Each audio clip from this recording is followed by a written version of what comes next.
Well, the hit Blood Money dominated for weeks, and now the tune Haunted is rocketing up the charts. Currently, the number 2 most added song on the SMR charts. And I want to get up close and personal and get to know the band Dark Remedy. I have Carrie and Steve with me, the songwriting duo that is the powerhouse Dark Remedy. How are you guys today? Doing good. It's going great because you're here. I get to talk to Dark Remedy. I get to learn about you guys are really like a juggernaut, like rolling down a hill, man. You're just gaining and gaining and gaining. Tell me about the first meeting that you guys ever had. How did you get together? So it started out, I was recording bands in the local area near Virginia Beach and Richmond.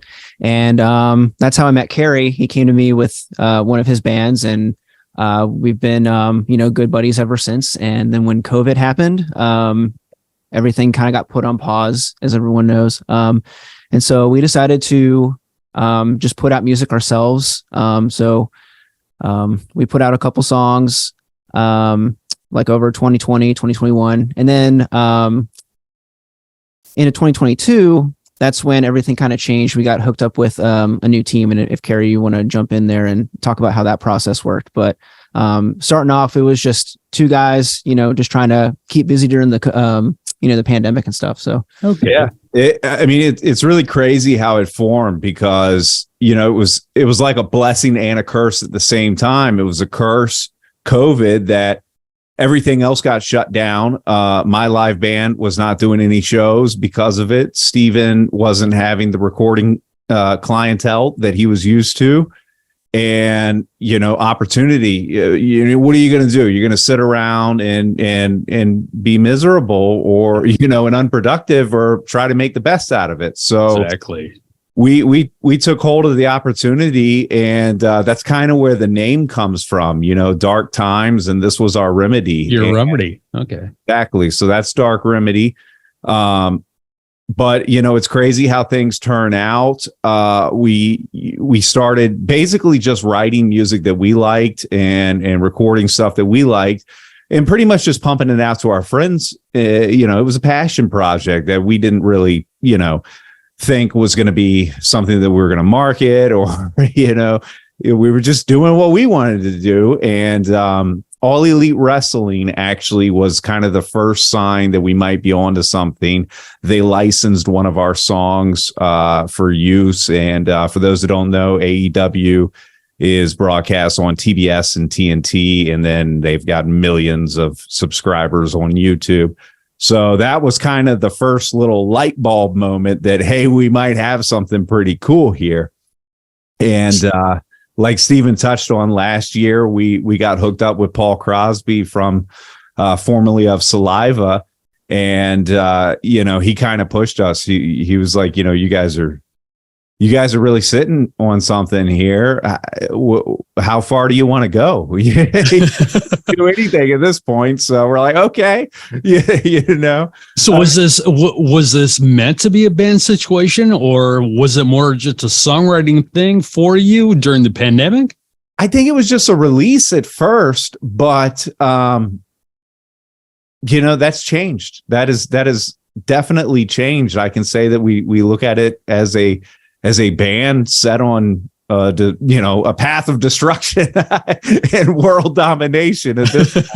So everything happened so quickly. It's definitely one of those things where you go into it with one intention, but after all these doors have started to open for us, we're definitely kind of taking that in stride and trying to open the door where opportunity starts to knock, if that makes sense.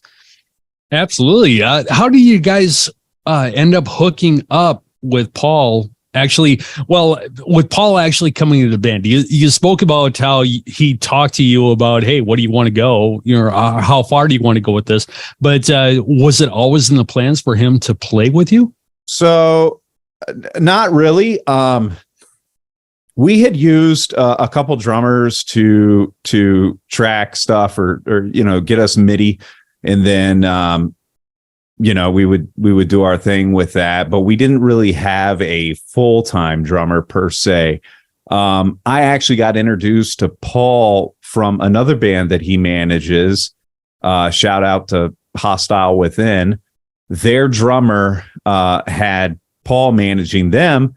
Steven and I had the conversation that let's take this thing to the next level. Let's get serious. Let's really be a band and do something here. To do that, I think we need some help along the way. So I noticed that Paul was doing a great job for a lot of bands, and I reached out, sent him some unreleased stuff that we'd been working on, and it's one of those things that I'm like, yeah, maybe he'll respond in a week, or who knows. He responded right away and said, really jumped right on it. He said, this is killer stuff, guys. And so we told him kind of how it works is it's Steven and I that do everything. And our plan is bringing in guys to play the parts that we need when we tour. But in terms of Dark Remedy itself, the songwriting and the recording and the tracking and all of the instrumentation, you're looking at them right here. That you guys do it. Now, as far as that goes, do you ever see yourself on down the road writing for other people? Because you guys are such talented writers. That's a loaded question, because I feel like if I say yeah, then that's a lot of self-confidence and ego. Come on, it's not a crime to toot your own horn. So here, I'll say this. I've produced a lot of bands, and a lot of the bands that come to me are bands that are looking for help with their songwriting. With that being said, some of my favorite producers of all time, Mutt Lang, and even on the songwriting and Max Martin, these are people that I look at and admire. So if someone were to come to me and say, hey, let's write a song together, I would be very flattered. But that's not necessarily something that we spend a lot of time doing at the moment, if that makes sense. That's not okay. Well, I know there are different people out there that huge songwriters. I know, even going way back to even Billy Joel, he didn't want to actually sing his own songs. He just wanted to be a songwriter. Yeah. But nobody would sing them, so he ended up doing it, and career made. So I'm just wondering if you guys were looking at that as maybe a side venue later on down the road or something. Yeah. Down the road, if opportunity presents itself, for sure. Right now, we are knee deep in the trenches trying to make Dark Remedy a brand that everybody knows. So now let's go back. We set the tone for Dark Remedy as it is right now. Let's go back a little bit. Quite a bit. I want to go back to younger years. I love to do this with artists. Who were you guys when you were younger? Who was Stephen Miller? Who was Carrie Parsons? When you were, think about teenage years, what was in your vision? Oh man. So growing up, I went to a school where we were assigned tons of homework. So I didn't get to play outside with all the other kids. I was inside doing homework 4 hours a night.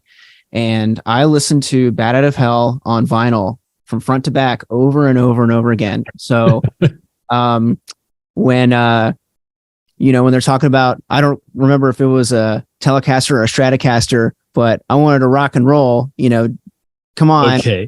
That was me. I wanted to be that kid that just could rock out. And so Meatloaf and Jim Steinman were my heroes growing up and are a huge part of my development as a songwriter and a artist as well. Okay. I was just going to say, I can kind of see that in the way you write. The theatrics and just the raw emotion and packaging in that 70s rock vibe. That was everything for me. And so that was the foundation moving forward. And then when I started getting into music more in high school, I joined band and marching band and all that stuff. And then eventually went to college at Duquesne University for music. I have a composition degree. I thought I was going to be doing film scoring and stuff, but things kind of took a turn. Then I got into the audio and production route, and now here I am. So that's like a big 30-year time stretch there, but that's pretty much how I ended up where I am. Okay. All right. And what about you, Carrie? So my grandmother was best friends with Bill Monroe, the godfather of bluegrass. Oh, wow. So I grew up backstage at the Grand Ole Opry and spent a lot of time with Bill and Hank Jr. and people like that. Porter Wagner, I think probably Porter Wagner was my defining moment of this is what I want to do. I was backstage at the Opry and he came in with one of those elaborate nudie suits on. I was like 6, 7 years old. And he opened the breast of his jacket and in rhinestones, it said, "Hello, my name is Porter." And that blew my mind. I thought at 6, 7 years old, I said, that is what showbiz is right there. And how do I get in this? So I got Bill to start teaching me guitar. I was playing a little fiddle at the time too. And then I discovered Kiss and everything kind of took a turn from that point. If I was ever headed a country bluegrass route, you go from the Grand Ole Opry to Kiss. Well, I mean, I've always been into the pageantry of it, you know, the show aspect of it. I mean, having great music, but then, you know, this amazing show with visuals and everything that, you know, that just stuck in my mind. When I saw Kiss, I was like, what is that? That doesn't even look like it's from this world. I'm into it. And then the music's killer. So, you know, at like 7, 8, 9 years old, somewhere around then, I kind of, you know, gone was the cowboy hat and on was the long dyed black hair and Kiss t-shirts and discovering Ozzy and Sabbath and, you know, going down that route. So I think I've kind of always known that I wanted to be, you know, a rock star. So what did your mother think of that? That big change? Well, my mother was actually really supportive. It was my father who, you know, was a little weird. What is going on here? You know, he doesn't understand rock music. It's country or nothing else to him. But you know, I that kind of opened my eyes to there's other music out here. So I discovered, you know, Bob Marley as a kid and even ABBA. I would go through my mom's old record collection because my mom was huge into music. And like I'm listening to ABBA on vinyl and I'm like, this is good stuff. Yeah. So I just my influences kind of come from all over. Okay. All right. Well, that's good for people that are really good songwriters to have a bunch of those influences like that. And Stephen, what would you say past songwriting is probably your next love?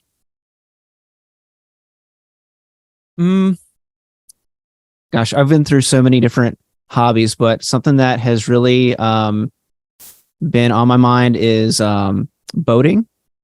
Okay. I was out on the water a lot as a kid. Both on my dad's side, they're really into fishing, and on my mom's side, they grew up on the Hampton River doing water skiing. And so that's something that I want to get back into because I have a kid on the way, and that's definitely something that I want to bring into their childhood too, which was such a big part of mine is being out on the water and doing things like either at the beach or on the river, that kind of stuff. So okay. And when you say boating, are you talking like water skiing and things like that? Yeah. Or? So my dad got, I think when we were like 10 years old, we got this little Boston whaler boat, and we ran that thing through hell. We were water skiing, we were wakeboarding. We were pulling things on tubes. We were doing a lot of stuff on that boat we probably shouldn't have been doing, going fast and doing weird stuff. But, you know, when you're a kid, it's a lot of fun. And so that was something that, you know, both my parents grew up doing, you know, activities on the water. And that's something that I want to bring into the next generation too. That's something to look at. Especially when you're like starting a family, like given the experiences that you had when you were young and those creating those memories. And exactly. One thing I wanted to talk about, and you brought up the AEW a little while ago, Carrie. how many of your fans know about your alter ego? Well, I'm just a little surprised because we didn't even tell you that. I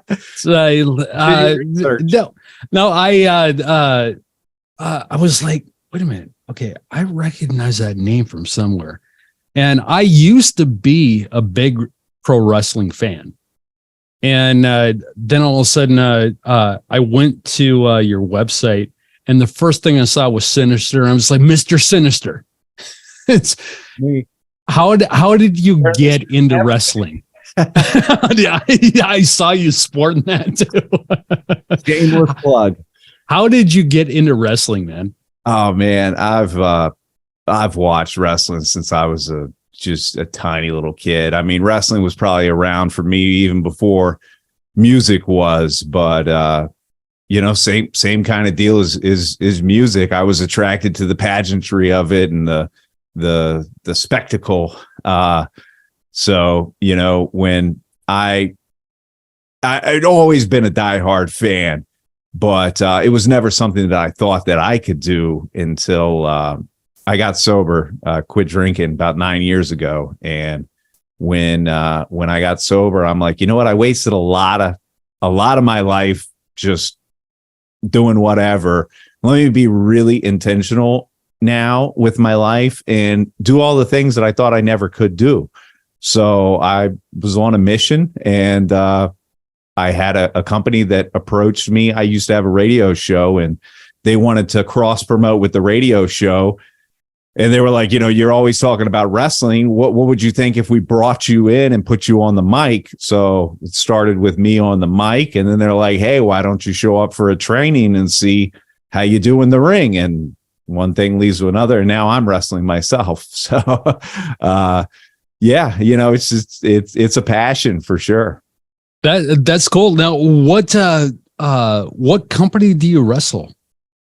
So I'm independent. I wrestle for a lot of different promotions. Most recently, I've been in the Florida wrestling scene. So a lot of the Florida independent promotions.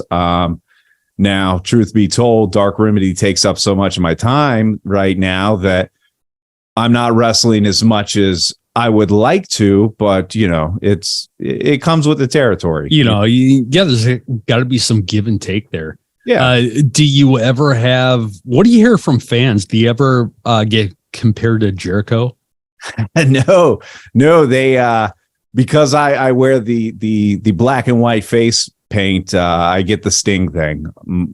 The Sting thing. Okay. Well, I was talking about in the realm of music and wrestling. I mean, the whole thing with, I believe, if I remember right, I think Fozzy was an Ozzy Osbourne tribute band. Yeah. At the beginning. Like that. Yeah. Yeah. And so I'm wondering if people kind of put that together with you and music. I don't know. Nobody's ever talked to me about it, but there's always been this big connection between wrestling and rock and roll. And, our drummer and manager, Paul Crosby, actually played WrestleMania with Saliva. And they wrote a couple theme songs for a couple wrestlers, Batista and the Dudley Boys, I believe. Okay. So there's always been a connection, and there's quite a few wrestlers who happen to also be musicians. Hulk Hogan was a bass player before he was. And actually, there's I think it's a rumor. I don't think there's anything out there that actually substantiates it, but there was a thing going around that he actually auditioned to play bass in Metallica. So Hogan likes to say a lot of things that I'm goes with the pageantry and the bigger than life persona kind of thing. Imagine that though, Metallica with Hulk Hogan. That would be something. That would do well. Yeah. I mean, you have this 6'8", like what do you have, like his 27-inch pythons or whatever. It was like, that would be a sight to behold in Metallica. The Metallica version of All American, man. That would be something cool. So how many when you're out and about doing shows, how many of your fans really talk about connecting with your music? Because like Steven, I have since you mentioned Steinman, I really can put two and two together, especially with this tune Haunted. And how many of your fans have mentioned that they really feel the depth in your songs? So that's something that I'm not used to hearing, but I also don't get out much. But Okay. but yeah, the response to the lyrics has been incredible. Like it means a lot when someone says like, "Hey, your song kind of touched me in a certain way," and I mean, those are the kind of things that I think about the great songwriters that I listen to. Like, I really felt that when you said that in the song, and when people are saying that about our music, it's just kind of it's amazing. But yeah, Haunted especially has been interesting because it is a little bit more on like the deeper emotional kind of side, where Blood Money is very talking about what's going on in the world right now. It's a little more observational, sort of like a Lennon versus McCartney kind of thing. One is very observational, the other one is very like kind of esoteric. But the fact that people are relating to it and people seem to get the message of it, I think just kind of says for itself how strong it is. And and to even say that is been very humbling. So where did Haunted actually come from? Where did it originate in your head? So I always try, I try to write from personal experience, because that's where all my favorite songwriters write from. But I'm thinking to myself, well, like, sometimes that seems a little, there's like a little hubris in that, like, oh, well, how are my experiences like more important than other people's? Like, is this really worth writing about? Is this really worth singing about? But, if you think about the things that everyone deals with, maybe going through an interaction or a relationship and wishing it had gone better, feelings of regret, feelings of, maybe you didn't leave it out on the table. Maybe, maybe you're, like, Carey, for example, maybe he was in the ring and didn't do everything he thought he could do. Or maybe for me, like maybe, I'm having a conversation with a loved one and I didn't get to say everything I needed to say before they passed. So there was always going to be moments in people's lives where they wish they could just kind of grab onto what that was and to not let that bog you down and keep you from living your life and moving forward, because you should take every experience in stride and try to learn from it. But when it becomes a shackle on your leg and you can't move forward, then that's when it kind of becomes a specter in your life, and you can't let that happen, right? You got to find out to get past that. So that's move on. Yeah, that's probably what I'd say about that. What are we looking at in tours and live shows in 2023, or are you looking ahead to 2024 already? So we're looking at 2024 for that. Okay. We've got a lot we want to do this year. We're sitting on a lot of music and we're still writing more music right now. So this year's all about building that foundation, releasing a few more singles, and then we'll probably do a big release towards the end of the year. And then our plan is to spend all of 2024 on the road. We want to get out there. We want to meet the fans. Wow. The whole are you talking about maybe doing like 29 like 40-day run, then taking a break, then going out on another long run? Or are you talking about being out for a year? That's wild, man. Well, I wouldn't imagine we'd be out for an entire year. That seems to be a little bit of a rare thing, but okay. As far as I'm concerned, nothing's out of the question. We just, as we get a little bit closer, we have to see what opportunities present themselves. And, we're ready to take advantage of any opportunity. So you said you have all this music ready to be unleashed. How much of that was actually written and formed during the pandemic because you had so much time in there? Honestly, at this point, not too much else. Pretty much everything that's going to be coming out this summer and in the next releases is newer stuff within the past year that we have written. We were fairly strategic about how we have done releases so far, where we kind of are saving the best for next. Okay. You know, we didn't want to come out of the gate and give our best song first when we were still building that audience, which, just to give everybody a little insight, we never promoted the band. We never marketed the band until the end of last year. And I think on our Facebook, we had something like 400 followers in December, and we're something over 16,000 now. Thousands. Yeah, we got to get the Instagram up there, because we don't. Instagram is a different kind of animal to us. Most of what we do is on Facebook.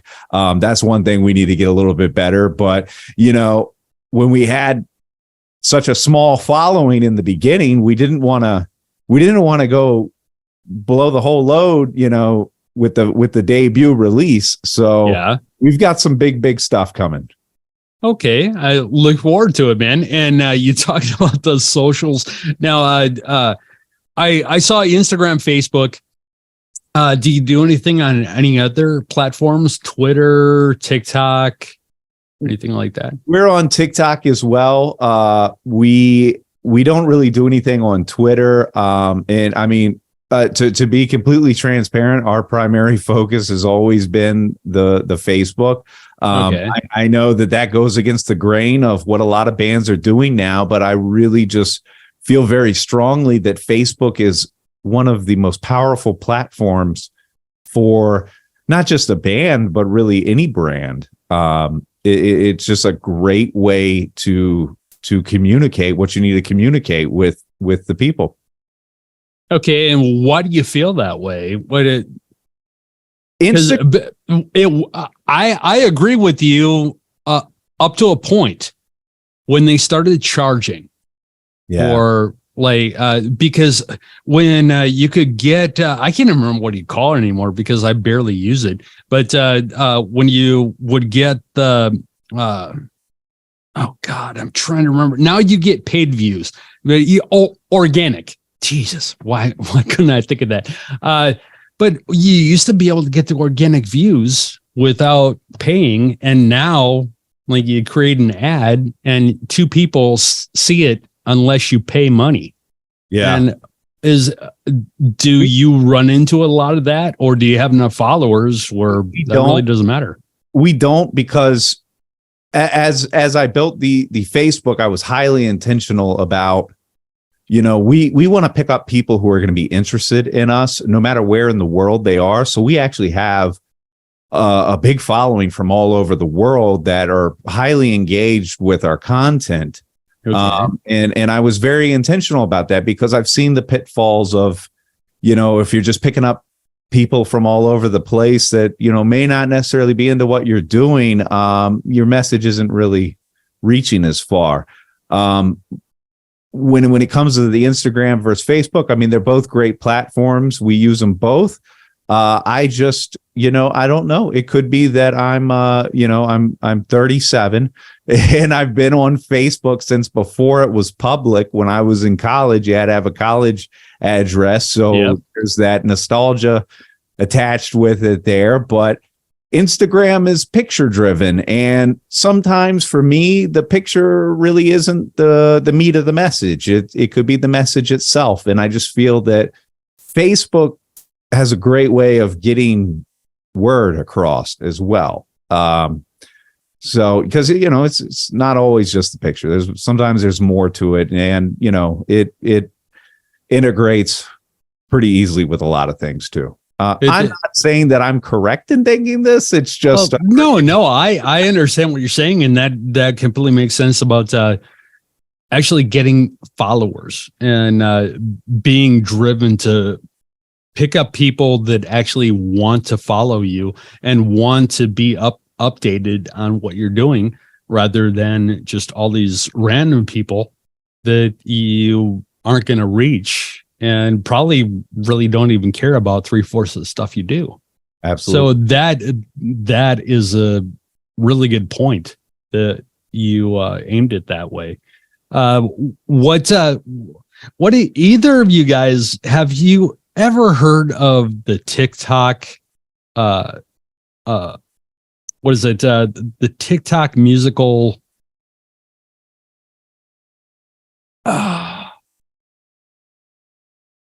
Well, I guess for lack of a better word, I'm just going to say effect because I can't remember what they actually called it. But the TikTok musical effect, where have you noticed songs are getting shorter? Yes, absolutely. And yeah, you're definitely onto something there. That is a thing. There's a lot of bands, not just bands, but artists in general have blown up because of TikTok, because of that. There's one guy that I actually played here on Real Rock Nights a couple of months ago, who he will put, like, it's crazy, man. In one song, he will have like 16 genres.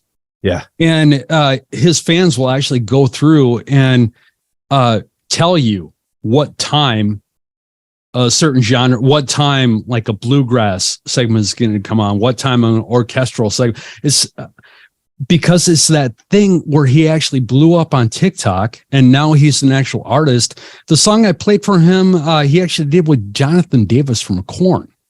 He's actually like got his career going that well with TikTok. And then I've seen other artists that have been like successful for years and years and years with actual real music, doing songs that are like 1 minute and 50 seconds long, because they're just trying to hit that sweet spot. It's like, do you guys, when you write, do you ever think in those terms, or are you like, this is stupid, man? No, we don't really think in those terms, but I understand why they do it. You know, in today's day and age, you know, it's not like 15, 20 years ago where record labels were scooping everybody up and signing them to developmental deals and throwing a ridiculous amount of money on them. And, you know, it was a crapshoot. It was a gamble, but they were willing to do it. Now it's changed. And also it is much easier for people to get their stuff out there. So you're not just in today's landscape, you're not just a musician. You've got to be a manager, a merchandising guy, a graphics artist, a social media marketer. You've got to wear many hats. Yep. So people have just found intuitive ways to just get very creative to get themselves out there. And I have a lot of respect for that. I really do, because there's more artists and more music at the touch of a finger now than there's ever been. And some of these guys that, I mean, Bad Bunny, yeah, I'm sure you know who Bad Bunny is. Yep. That's the most streamed artist in the world. He all on his own. I have a lot of respect for that. What's that, Stephen? Now he does the wrestling thing too. Bad Bunny's all over wrestling. Yep. So it all comes full circle. So, and even to kind of piggyback off the TikTok thing too, from a songwriting perspective, I find this absolutely fascinating. So if we kind of go back in time a little bit, you know, so like what horror movies did to like all these weird musical concepts that came out in like the 50s and 60s, like serialism and atonalism and things like that, you know, bringing that sound that was kind of, you know, stuck in composer societies, it brought it to the mainstream. I think TikTok is doing that for music now. So what will go viral on TikTok won't necessarily be the hook of the song. It might be some weird ambient part that you never really thought of, but someone found a cool trend or dance to do it with, and now it's, you know, blowing up. And that's the part that people will, you know, scrub through their Spotify to find that one part of the song that they heard on TikTok, some random place. So even the conventions of what you need to be thinking about as a songwriter or composer to go viral on TikTok is completely different than what you would think of 10 years ago if you were trying to put out like quote unquote a hit song. So, and I think also with the advent of AI and things like that. You're going to get into whole realms of territory where music is going to be completely different. And so from that perspective, I'm very fascinated to see where it goes. But as far as Dark Remedy is concerned, Carrie and I are very, we love like the hard hitting arena rock song, and that's what we're going to be focusing on. But it's an amazing conversation to have, and there's a lot of perspectives to kind of keep in mind. So with that being, that's a perfect jumping off point. With that being said, I have Haunted all queued up and ready to go. What do you say we let the masses hear your tune Haunted? Sounds great. Okay. Carrie, Steven, thank you so much for being on Real Rock Nights. I appreciate it so much. Thank you so much for having us. This was fantastic. So Haunted is the song, man, and you're going to keep hearing these guys on this very show for years to come. I know this for a freaking fact, man. This is Dark Remedy, their tune Haunted. It's right here, right now, and it is on Real Rock Nights. Click for the latest video right here, right now. And don't forget to like and subscribe.